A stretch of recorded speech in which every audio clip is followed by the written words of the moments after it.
Hi. Let's keep this short, shall we? Last time, we covered the first 6 issues, analyzing how the majority of the Sonic cast have improved upon from the foundation that is Sonic Forces. And as promised, we'll focus on the remaining 6 issues of this volume, focusing on the storytelling aspects of this comic. However, if we are going to proceed as planned, let's take a quick detour. Yes, this is my introduction. There's a lot to unpack and I need to keep this short.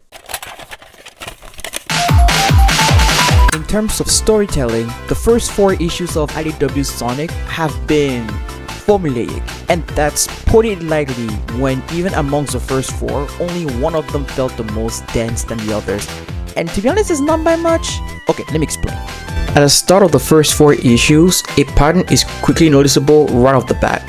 A town is currently under the attack by backneck hordes running amok, and it's up to Sonic the Hedgehog to save the day. And it said towns will be one of his friends who aid him on his mission, all the while bouncing off each other for us audiences to understand the dynamic between each other. The town is saved, the cast says their goodbyes, Sonic continues on his merry way to the next town, and we are greeted with a looming threat that is steadily growing at the end of each issue.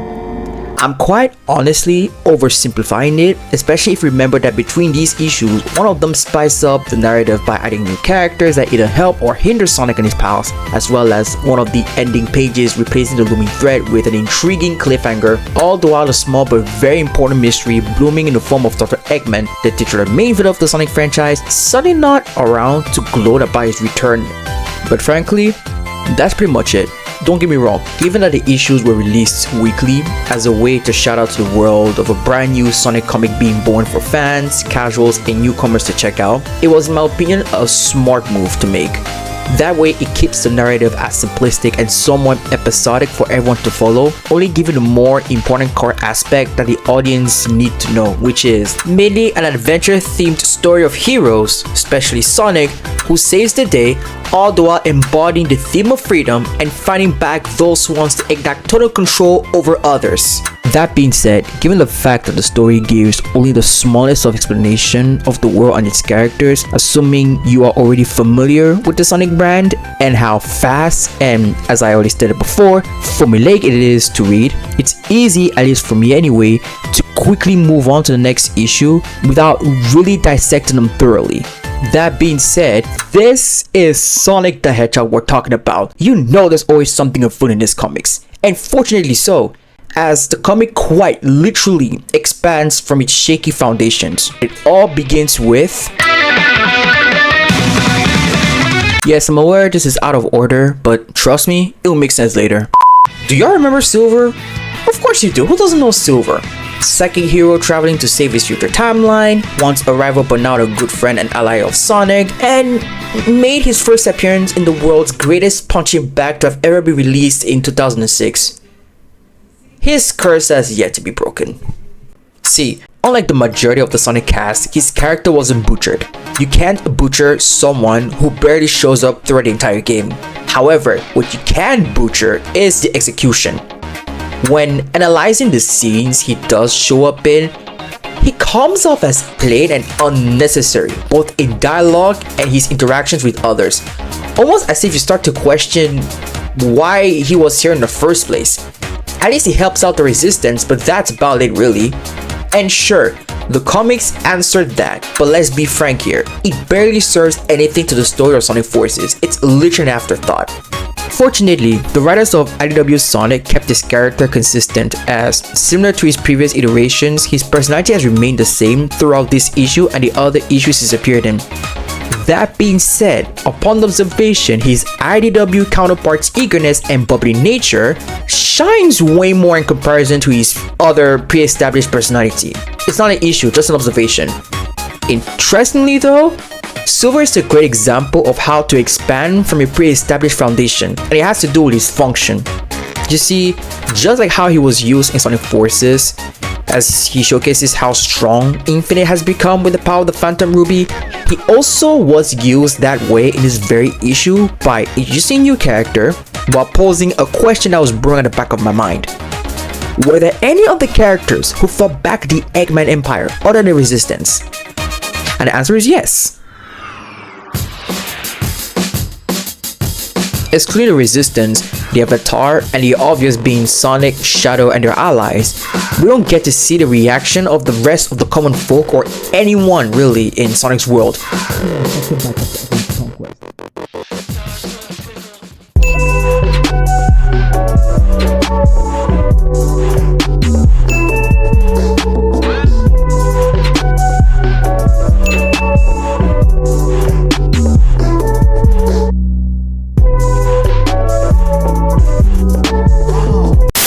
Sure, this might be a redundant question to ask, however, just because it's not worth asking doesn't mean it's not worth exploring.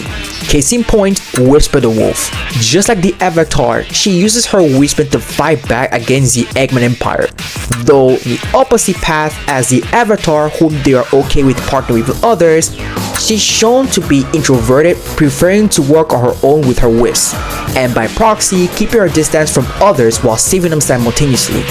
She may have not been the first to introduce this kind of concept, but I would argue that she's one of the catalysts that expands from the Avatar's very core concept, which she shares with Tengu and later on a bunch of other characters we'll meet soon on this journey. And that is that people, regardless of who they are, whether they have special powers or not, can and will fight back against the forces that oppresses them, just like or inspired by Sonic and his friends and allies. Other notable mentions include the interaction and the banter between Sonic, Silver, and Whisper, the cool action sequences, and the intriguing reaction stemming from Whisper, which necessitates a possible past that's worth looking into. And I need to remind you, all these aspects and ideas are revealed and reintroduced in this very issue by one psychic hedgehog. Crazy, right?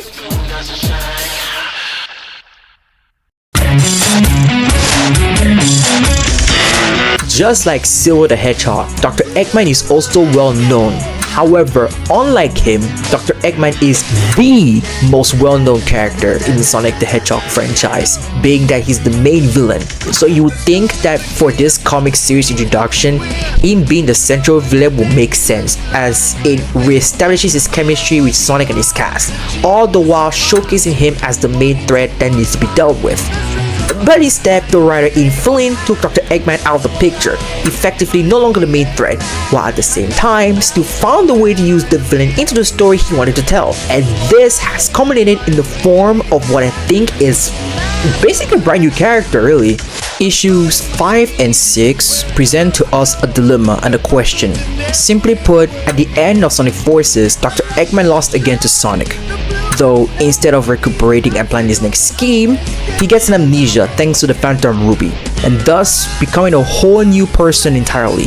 A humble, kind, and awfully peaceful and timid individual who refers to himself as Mr. Tinker. And if this doesn't begin to make yourself scratch your head, then this last piece of info probably will. Every atrocity and crime that he has ever committed has suddenly vanished. He no longer remembers them, which then poses a question. Should we punish a person for his or her crimes even if they don't remember them? I find this to be quite intriguing, because by forcing the main villain out of the story, it helps reinforce the mystery that has been building up from the background of who's controlling the Badniks. However, by basically transforming said villain, it then forces the Sonic cast into a familiar and yet unfamiliar territory, and therefore brings out their character traits in reaction to this event. Obviously, it's not the first time Dr. Eggman has supposedly stated he's not the bad guy. In fact, from what I can remember, he pulled this similar stunt way back in Sonic 3 and Knuckles, fooling him that he's just a man who wants to help the world. But seeing as he actually does remember his crimes, it brings forth more layers to certain Sonic casts, such as Espio and Shadow, who, due to their personalities, are more in favor of having Mr. Tinker to be punished for his crimes, which makes sense to them given their personalities and how they operate. Meanwhile, others like the villagers of Village, Charmy, and later on Sonic, who fully believe that Mr. Tinker means no harm and that he can roam free to help others, while occasionally checking on him from time to time. It is quite clear though that this dilemma is to be debated mainly by Sonic and Shadow, which is a fine addition to the comic, because personally, Their dynamic is always one of my favorites, it being the optimistic yet cautious hero, butting heads with the brooding yet the most logical of the two. And yes, I did say Sonic is cautious. Remember, he was planning on checking on Mr. Tinker to make sure he doesn't revert to his tyranny. He's kind, not stupid. Also, side note, as obligatory as Sonic vs Shadow fights have become, I would be lying to myself if I said that I didn't enjoy the way both Sonic and Shadow's speed are presented in these comic pages.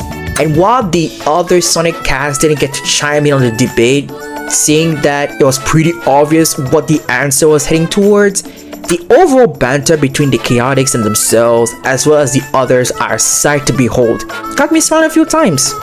And lastly, Dr. Eggman losing his villain post creates more opportunities for other Sonic villains to shine.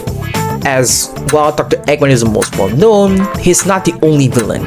And with the sudden change of the status quo, as well as how accurate and well known the characters have been so far, it's pretty clear that the other characters, even the niche or the not so well known, will all get the same treatment that the main Sonic casts have been getting. And better yet, they'll get center stage to be further explored if need be.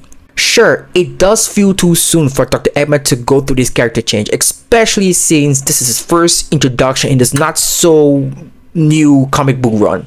But considering that it builds up from Sonic Forces, I would say it's a change I welcome. And as aforementioned earlier, with the main villain seat vacant, the other Sonic villains are able to shine, and personally, I can't think of any other villain to take center stage than the one who's the most loyal to Dr. Eggman.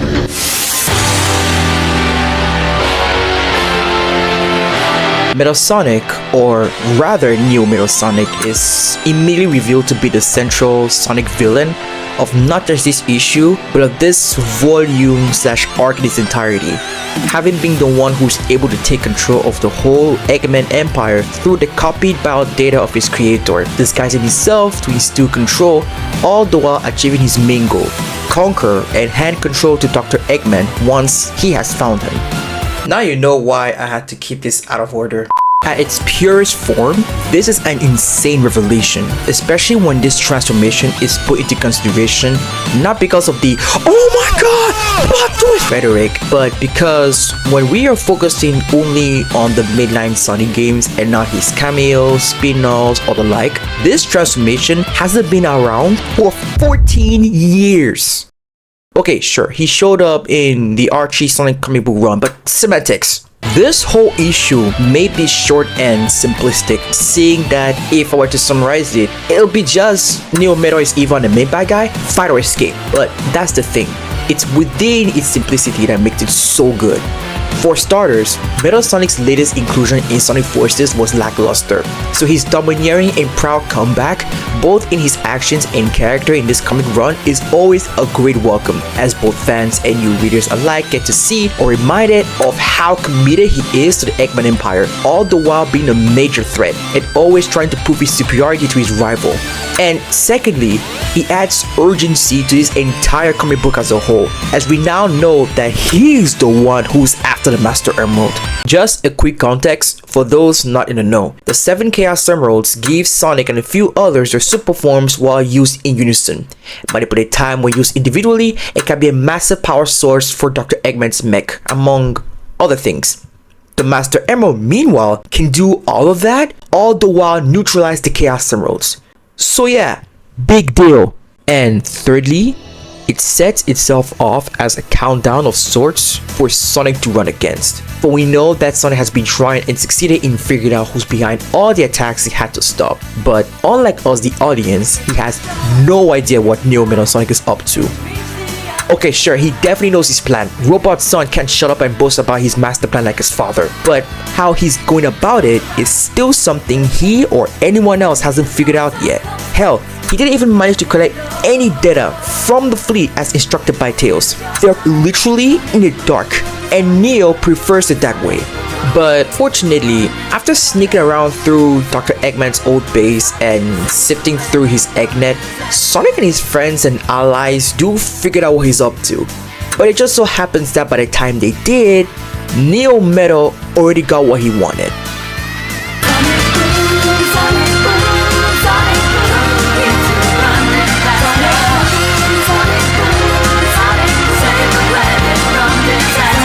To set the scene, Neo-Metal now has taken possession of the Master Emerald and subsequently the entirety of Angel Island, which in a nutshell is Knuckles' floating home. As such, our heroes are split into 3 teams in order to defeat Neo-Metal and the Egg Army. Team 1, which consists of Blaze, and Team 2, which includes Amy, Tails, Tango, Whisper, Silver, Rouge, Shadow, Vector, Charming, and Espio, are tasked to destroy both the Egg Army and the wing attachments present on Angel Island, while Team 3, which is Sonic and Knuckles, confronts Neo-Metal to reclaim the Master Emerald. Understood? Good, cause guess what? Neo-Metal Sonic uses the Master Emerald to transform into his super form and washes Sonic and Knuckles. Shadow is nowhere to be seen. He was supposed to help Team 2, but turns out he went after Neo-Metal, getting the upper hand. Blaze, knowing her transformation will not last for long, uses it to blow up the whole of the wing attachment, but in doing so can no longer use her transformation for a long while.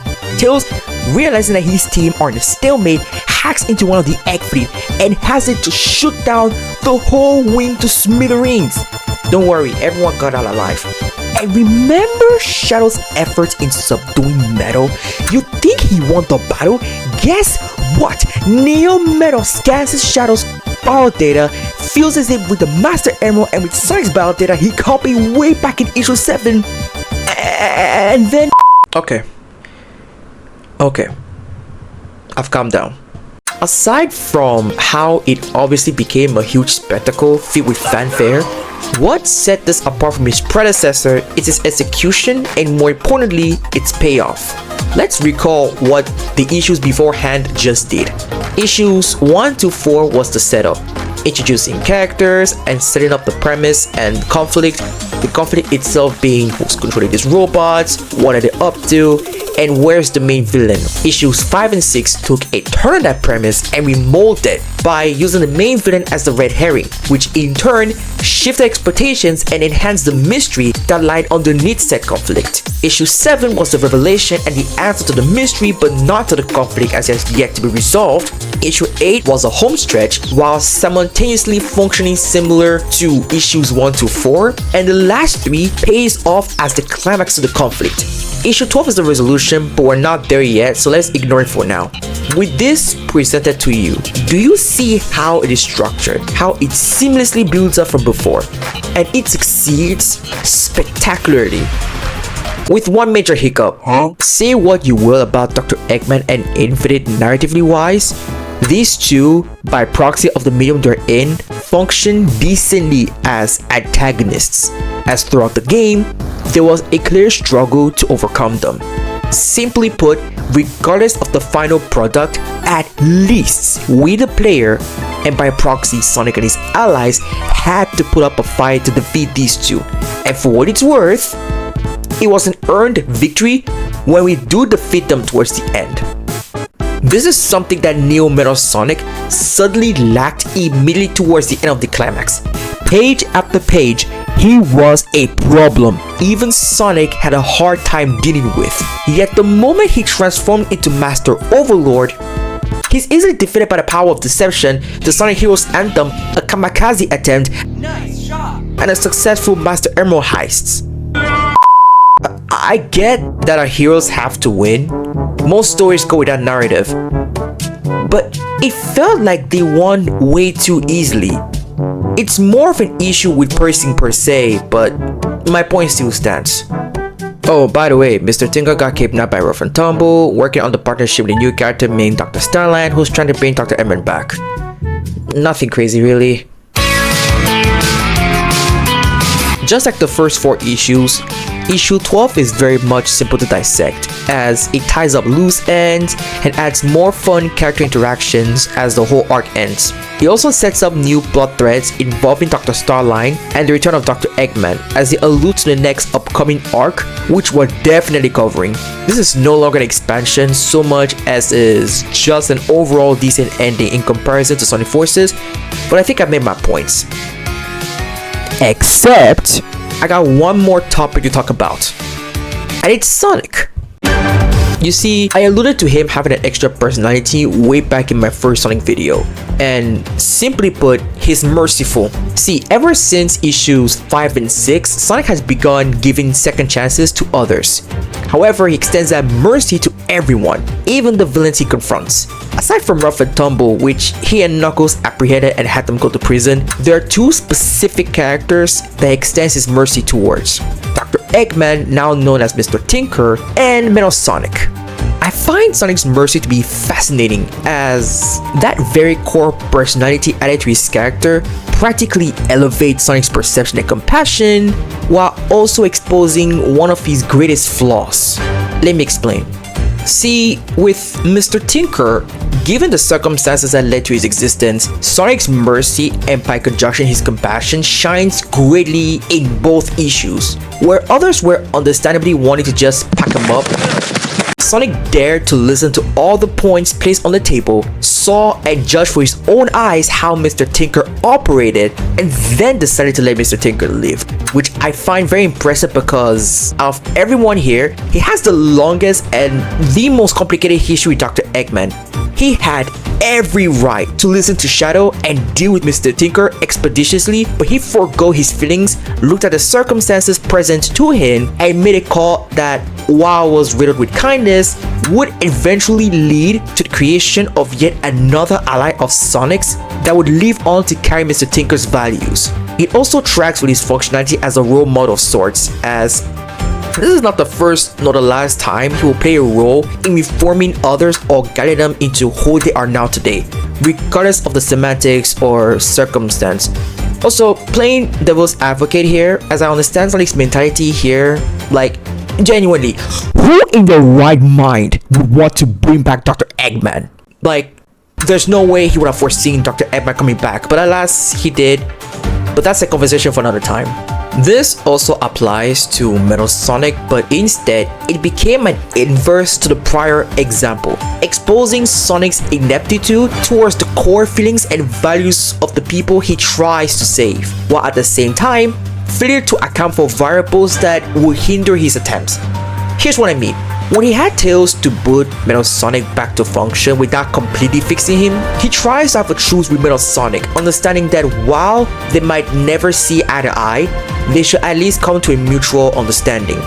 What he did not expect, and should have anticipated, was Metal Sonic's devotion to his core value, loyalty to Dr. Eggman. And now, it's thanks to that core value, plus him being left to move around, that led to the return of Dr. Eggman. Yikes. It's the same thing with Mr. Tinker's situation.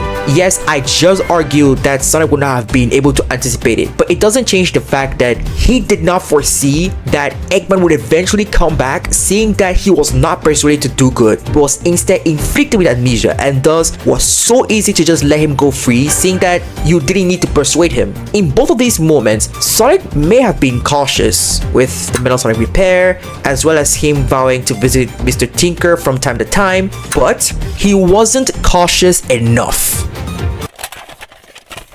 Overall, this was a great read I had, as if it wasn't apparent from the start, I've become invested in the story, and by proxy, this comic from beginning to end. And even if this is just me rereading them all over again, not once have I gotten tired or drained from reading it. No joke, I read the entire story in just less than 4 days. Not a deal breaker in retrospect, but it was worth it. Is it perfect by any means? No.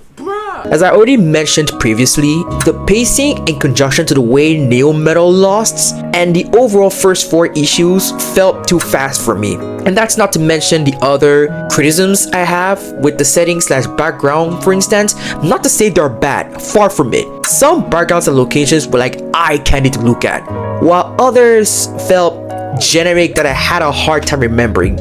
Also, pet peeve of mine, the fact that Metal Sonic in his Neo form had a hard time finding Dr. Eggman, and yet, as he was downgraded and battered, he somehow found him? How? With that being said, for a story that is set right after, and I apologize for repeating myself one more time, Sonic Forces, and with the fact that it doesn't hold hands for newcomers as it barely introduced this colorful cast of characters, it is still worth reading or at least checking out. Support the original release, something what I already said about this game towards the end of my previous video. As for Sonic Forces, recommend the game unless you are either into character customization or you are looking forward to trying the highly praised Sonic Forces Overclock mod. And I'll catch y'all next time. Thanks for watching and I'll see you then. Boom, boom, boom, boom.